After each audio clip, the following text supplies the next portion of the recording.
Hello, people of the internet. Good morning, good afternoon, good evening, happy Thursday to you all.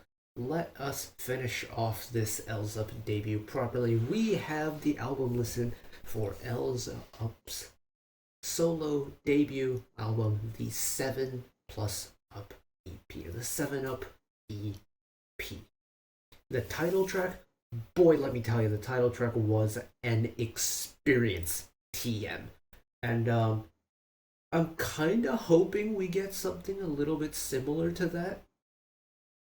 Um, so yeah, nothing really else to talk about. The fact that we got a supergroup in the first place is, I think, brilliant. You know, we've like in recent times we've had like Super M, Fevers, we've had Girls on Top, but seeing it in kind of like the context of just having artists from different companies with widely different concepts coming together to create one like cohesive package, like this is so cool to me. So I reckon I'm gonna enjoy this. This is gonna be a time. So let's experience it. Here we go. Roll intro.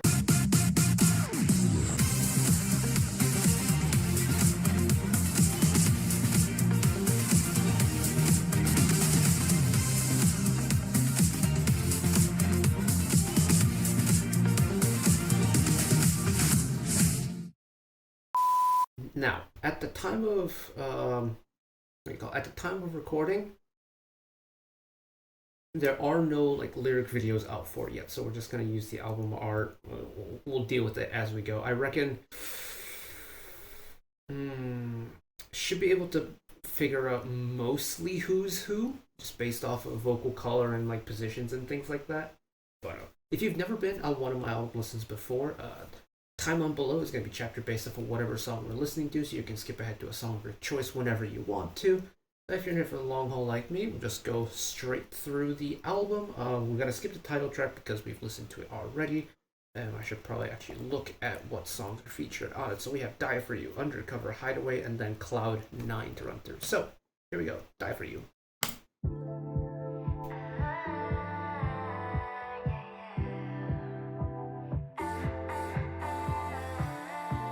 Getting kind of city pop vibes right now. Oh, maybe not. No, it's city pop.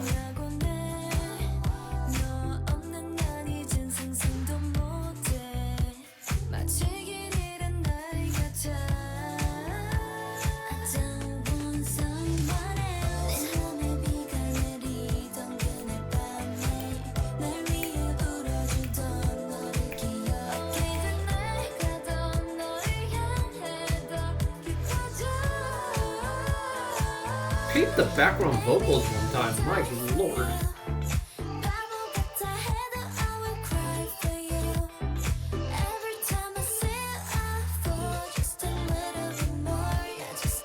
Interesting vocal chop addition there too.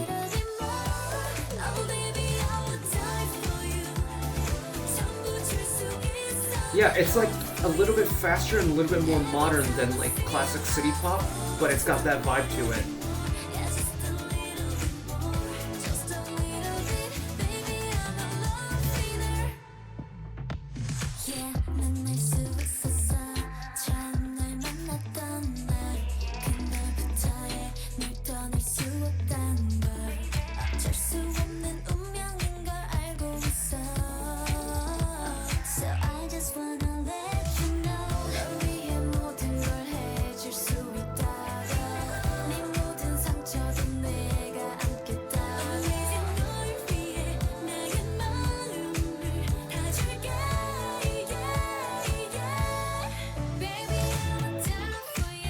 I like that until K started going up higher and higher at the end of that pre-chorus, the song is pretty low. And the vocal chops had a really nice touch.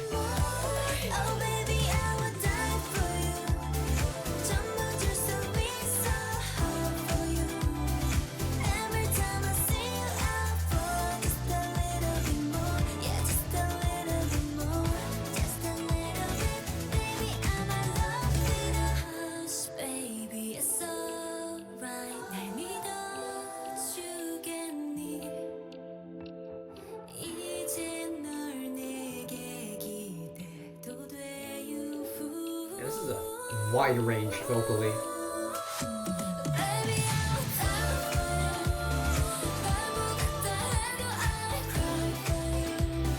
I wonder if that's gonna be a common thing in this album, is have kind of K start soaring off.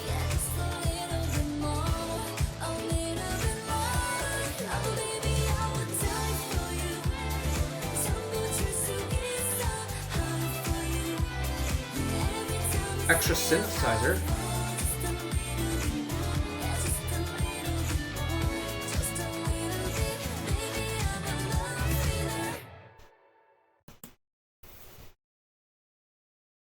Interesting. A little bit of a tamer song to follow. Wait, is this technically track number 1 or track number 2 on the album? I forgot to look into that. But either way, regardless of if this comes before or after the title track, I like the vibe switch. I do like the vibe switch. If this comes after the title track, I like the little step down they've gone. If the title track follows this, I like that the album starts on a little bit of a tamer note, just to like kind of get you prepared for the rest of the album. This is a smart song, I think. Especially with its connection to Cheeky, the title track. It's a very smart song. It's very chill. It's there's certain parts of it that give me vibes very similar to 50/50's Cupid. It has that chill vibe to it. I'm not mad at it. I'm not mad at it at all. In fact, I think the vocal range, having it be a little bit lower than what I know the members are capable of, I think it's a really nice touch, because it leaves growing room. So regardless of this comes before or after the title track, there's other songs on the album, right? And the way it can go from here is it just continuously like starts to get a little bit more mellower, or suddenly they're gonna use this little drop to kick it up a gear. And that ultimately comes down to actually where it's positioned on the album, because I forgot to look that up beforehand, which I apologize for. But nice. I like that. Mellow start. Mellow start. Alright, Undercover.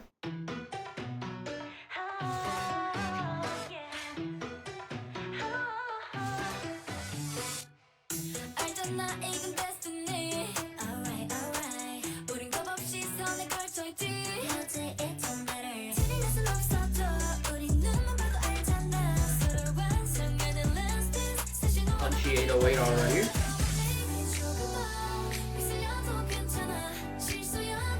Again, the pre-chorus is really mellow.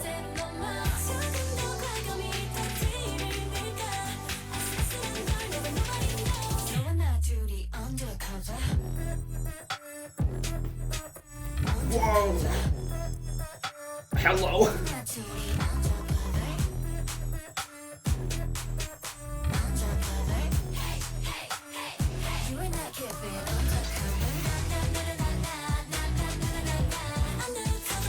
Two-stage chorus, hello, okay.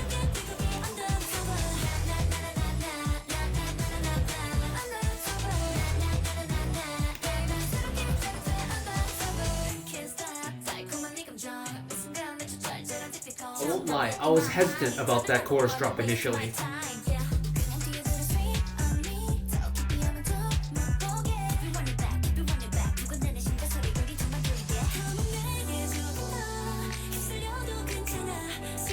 L's Up and like the musical direction they're taking out, they love this really drastic style switch, don't they? It's not a genre switch, but they'll go from really hard hitting to really pretty, and then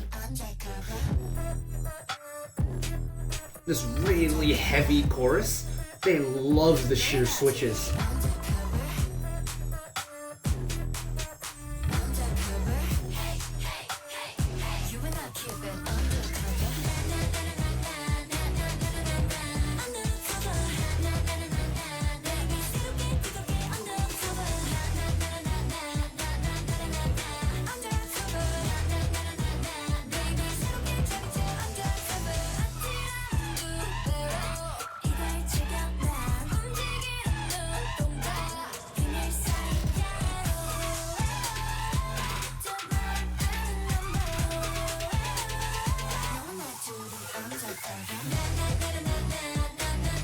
I will give them this though, on this one.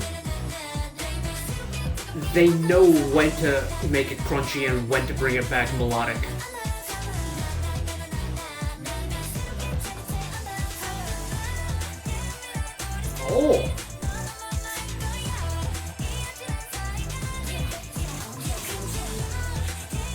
extended chorus at the end.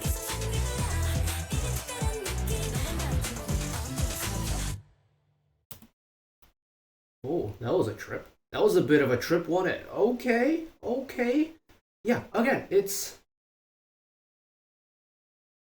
Anti-drops are a very hit or miss thing for me. Sometimes I really like an anti-drop if the drop following it is really good. I think for Undercover, it falls into that category. There are sometimes pop songs where they'll have an anti-drop, and you'll just never get a really proper resolution of that anti-drop following it. And that gets me kind of upset. But with Undercover, I'm okay with it. It's kind of interesting how they've really taken that intensity and run with it on this one. Like, you had Daffrey was a little bit, smoother, and then you go Undercover, which has a nice smooth moment, and then all of a sudden just boom, flips at 180 and goes really hard. And it's kind of similar to 17 Super, right? Sorugong. Like, it's got the not a very, like, purely musically speaking, not a very impactful immediate first drop. It's the combination of the initial drop with the secondary drop that really brings the moment home in Sonugong, right? Undercover is very much the same thing. And really, a proper anti-drop doesn't leave the initial drop hanging, it always follows it up, and I'm glad they did it properly. And we got a nice hefty chorus on this one too. Hideaway, moving on.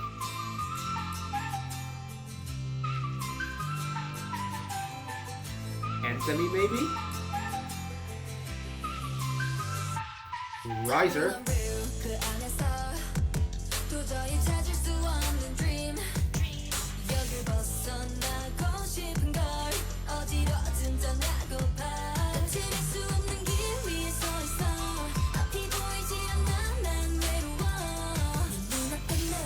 It's not the fastest album in the world either, which I find very interesting.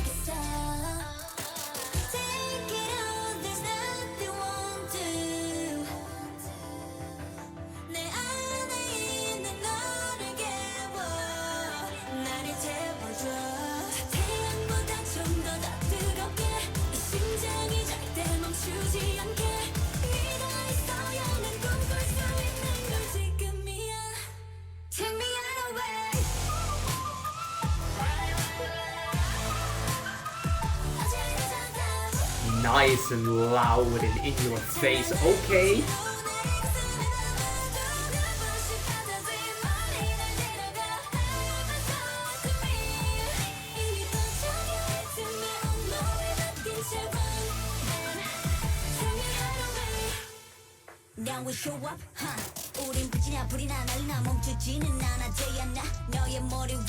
Give me a 1-2 rap first.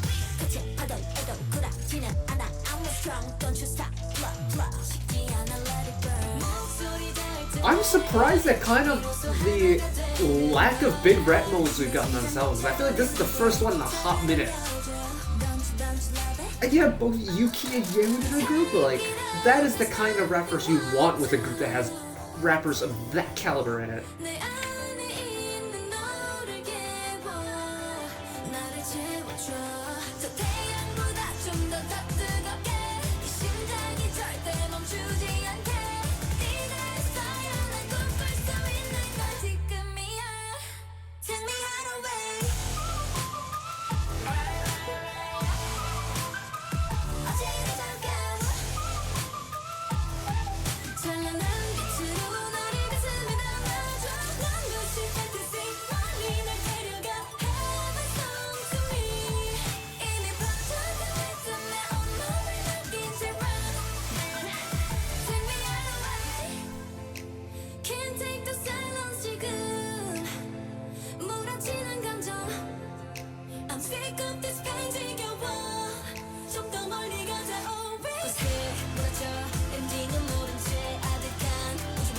Late rap section. Okay, here we go.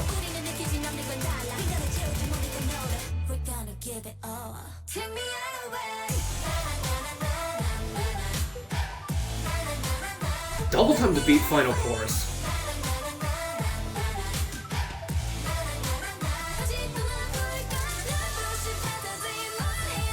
fact original.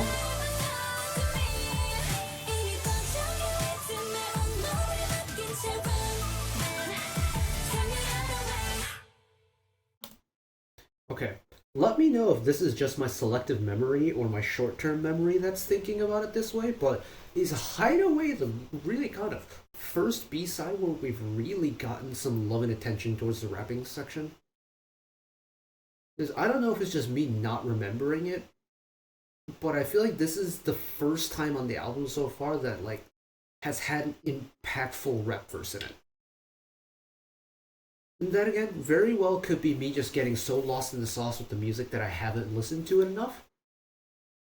But for me, genuinely, like I cannot remember any other rap part in this album so far.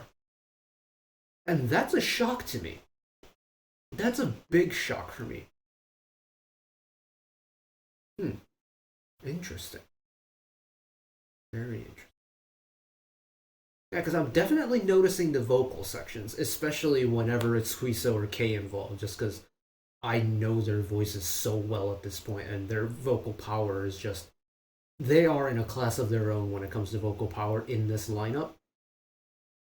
And honestly, doing this album listen, I didn't think about this in a way, but a big part of this group is the fact that there's like immediately off the top of my head when I think of like performers on stage, like my mind immediately goes to Yorm and Nana. And the fact that like on an album listen, you don't really get to appreciate, I think, one of their main charms is a little bit sad. Is one, like I would love to see choreo for all of these, but two, I don't know their individual voices well enough to pinpoint where they're at least not at the level that I am with Kei and Huiso. And that's a little bit sad. Because I genuinely cannot clock like Yoni, Nana, and Yorum on vocal parts at all. Mainly because I just do not know what they individually sound like. Because I've never listened to them really in an individual setting like this. Like, of course, Yorum had her OST not too long ago, but that's still like the only musical like Yorum solo moment that I've ever heard in my life. And one song from a marathon a little while ago is not enough to understand vocal color. Not in the way that I have with K. Like K is the one that I immediately know just because the sheer number of OSTs we've had with K is you cannot miss her voice once you really lock it in. Now, that's a little bit of a shame, I'm quickly realizing. Hideaway's shown me a lot of things about this group. Interesting. Moving on, final song, Cloud9. This one took so long to find. I don't know why. Oh.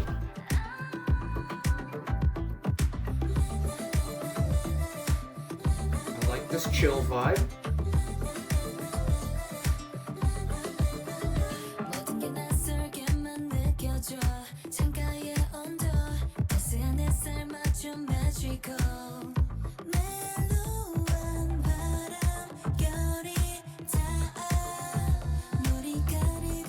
It's like this album's airplane mode, from its 9's airplane mode.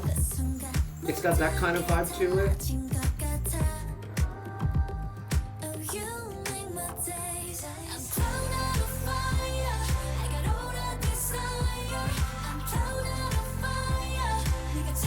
There's an interesting amount of like Western pop in this.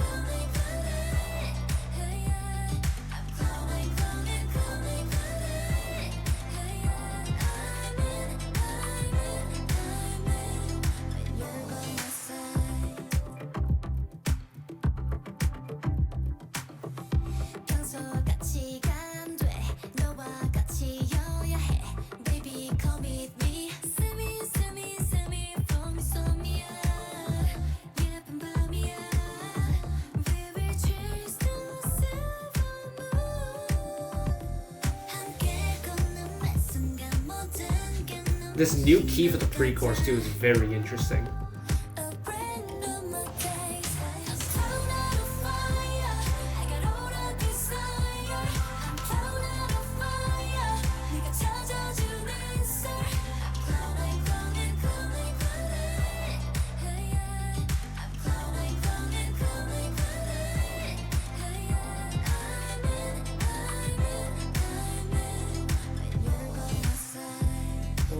constantly changing bass line was really cool too. It was like incremental descent.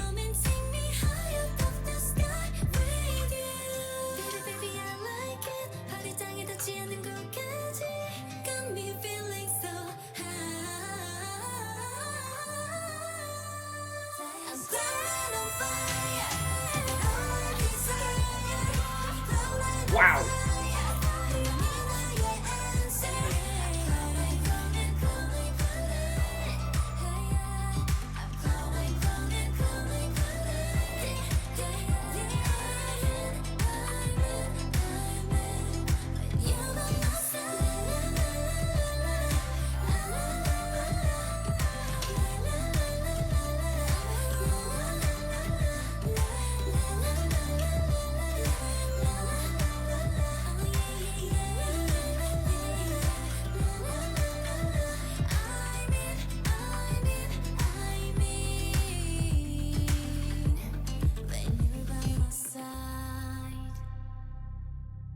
Oh, that's actually a really nice way to end the album. It's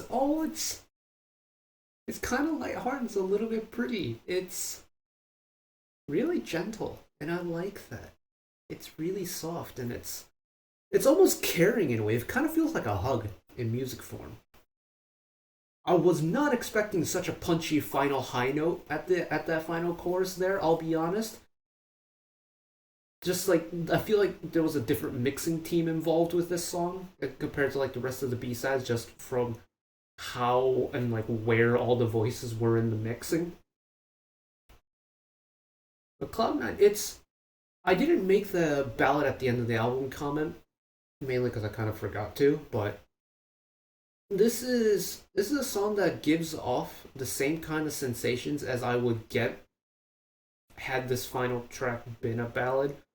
It's a little bit softer. It's a nice way to wind the album down, bring the energy back down a little bit. This song doesn't really like, knock your socks off. It's not a way out there type of song, but it's a very pretty way to end. And again, a song that really doesn't have a lot of opportunities for rappers to shine. In this one, I can understand why, just because I feel like having a really dominant rap verse in a song like this might not be the most appropriate thing in the world, but I am. I don't really make a point about line distribution, but I am curious to know what it is for this entire album.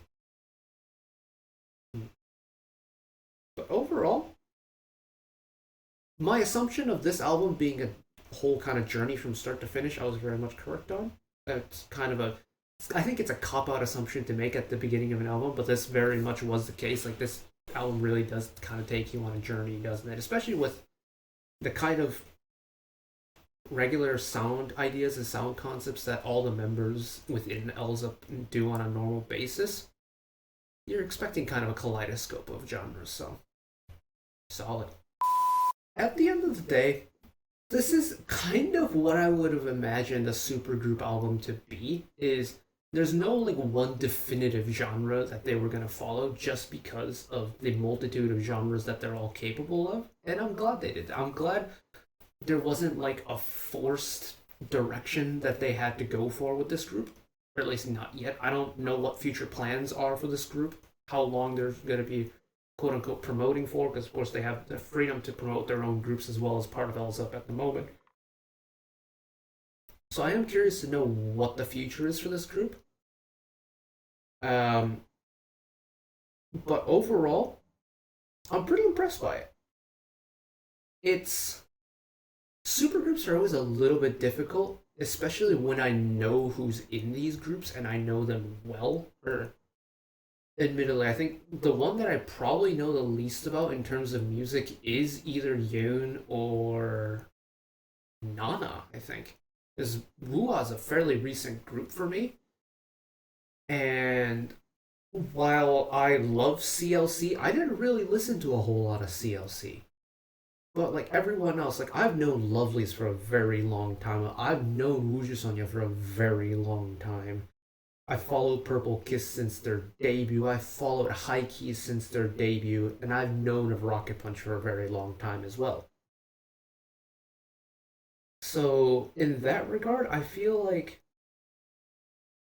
there were definitely moments in this where I felt like, okay, this kind of reminds me of a certain song from this group back in the day, but it's a very member friendly album, if that makes any sense. I do wish we had the rapper line kind of get more involved in it. It doesn't help that I'm a Yuki bias in Purple Kiss as well, because I love her rapping tone. And even like back when CLC were still kicking about, you always knew you were gonna have a good time when you had a Yeon rapping verse, and I feel like we were kind of deprived of more proper rap sections. And especially considering how much I love a good 1-2 rap section, I wish we would have gotten a little bit more. But that's the only qualm I have about it. Solid, solid, solid, solid. And I look forward to see what happens with them moving forward. But that is it for me today. Thank you all for listening along with me. Hopefully you enjoyed it as much as I did. One last request from me today. Let's work together as a community to bring a little bit of extra happiness back into the world. Whether it be, checking in with your friends and family, holding the door open for somebody, or even picking up a piece of trash off the street. Just one small act of kindness that may brighten up someone else's day to day. And know that wherever you are in the world, should you ever be going through a tough time in your life, for whatever reason it may be, even though I'm just some guy on the internet who waffles about music in his free time, know that I will always be a friend, ally, shoulder to lean on whenever you need me. So take care of yourselves, take care of each other, spread the love, and I'll see you next time. Bye bye.